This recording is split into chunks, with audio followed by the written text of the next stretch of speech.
എല്ലാ ദിവസവും തന്റെ ഈ ഭ്രാന്തൻ ജോലി ഉപേക്ഷിക്കുന്നതിനെക്കുറിച്ച് ചിന്തിക്കാറുണ്ടെന്ന് കനേഡിയൻ പ്രധാനമന്ത്രി ജസ്റ്റിൻ ട്രൂഡോ വെള്ളിയാഴ്ച ഫ്രഞ്ച് ബ്രോഡ്കാസ്റ്ററായ റേഡിയോ കാനഡയ്ക്ക് നൽകിയ അഭിമുഖത്തിനിടെ തന്റെ രാഷ്ട്രീയ ഭാവിയെക്കുറിച്ചുള്ള ചോദ്യത്തിനോട് പ്രതികരിക്കുകയായിരുന്നു അദ്ദേഹം. എല്ലാ ദിവസവും ഞാൻ ഈ ജോലി ഉപേക്ഷിക്കുന്നതിനെക്കുറിച്ച് ചിന്തിക്കുന്നു.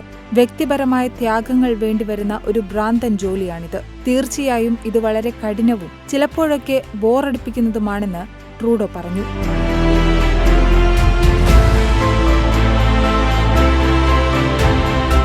എനിക്ക് ഞാനെന്ന മനുഷ്യനാകാൻ സാധിക്കുന്നില്ല.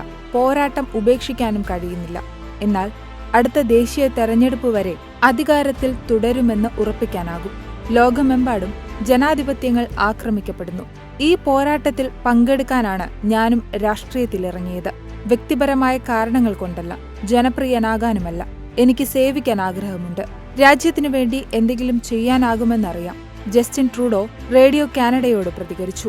കനേഡിയൻ പ്രധാനമന്ത്രി രാജിവെക്കുന്നതിനെക്കുറിച്ച് ചിന്തിച്ചിട്ടുണ്ടോ എന്ന് ചോദിച്ചപ്പോഴായിരുന്നു ചിരിച്ചുകൊണ്ട് ട്രൂഡോ മറുപടി പറഞ്ഞത്. 2023 ട്രൂഡോയും ഭാര്യ സോഫിയും 18 വർഷത്തെ ദാമ്പത്യത്തിന് ശേഷം വേർപിരിയുന്നതായി പ്രഖ്യാപിച്ചിരുന്നു. ദമ്പതികൾക്ക് 3 കുട്ടികളാണുള്ളത്. അതേസമയം Canadian research and strategic marketing സ്ഥാപകനായ ലെഗർ 2023 നവംബറിൽ നടത്തിയ ഒരു സർവേ പ്രകാരം കാനഡയിൽ താങ്ങാനാവാത്ത പാർപ്പിട ചെലവും ജീവിത ചെലവും ചൂണ്ടിക്കാട്ടിക്കൊണ്ട് കനേഡിയന്മാർക്ക് ട്രൂഡോയുടെ ലിബറൽ പാർട്ടിയുടെ നേതൃത്വത്തിലുള്ള സർക്കാരിനോട് കടുത്ത അതൃപ്തിയാണുള്ളത്. ഏകദേശം 10 വർഷത്തെ കൺസർവേറ്റീവ് പാർട്ടി ഭരണം അവസാനിപ്പിച്ച് ഒരു പതിറ്റാണ്ട് മുൻപായിരുന്നു 52-കാരനായ ജസ്റ്റിൻ ട്രൂഡോ അധികാരമേറ്റത്. ഒട്ടാവയിൽ 2025 ഒക്ടോബറോടെ തെരഞ്ഞെടുപ്പ് നടക്കും. എന്നാൽ ഇപ്പോഴത്തെ ട്രെൻഡ് അതേപടി തുടരുകയാണെങ്കിൽ വരാനിരിക്കുന്ന തെരഞ്ഞെടുപ്പുകളിൽ ലിബറലുകൾ വലതുപക്ഷ പാർട്ടിയാൽ തകർക്കപ്പെടാനാണ് സാധ്യതയെന്നും റിപ്പോർട്ടുകൾ പറയുന്നു.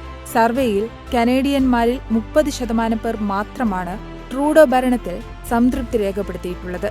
അതേസമയം 63% പേരും അസംതൃപ്തരായിരുന്നുവെന്ന് കണക്കുകൾ സൂചിപ്പിക്കുന്നു. മാത്രമല്ല, കനേഡിയന്മാരിൽ 4-1 പേരും പ്രതിപക്ഷ നേതാവ് പിയറി പൊയിലീവറെ പ്രധാനമന്ത്രിയാകണമെന്നാണ് ആഗ്രഹിക്കുന്നത്.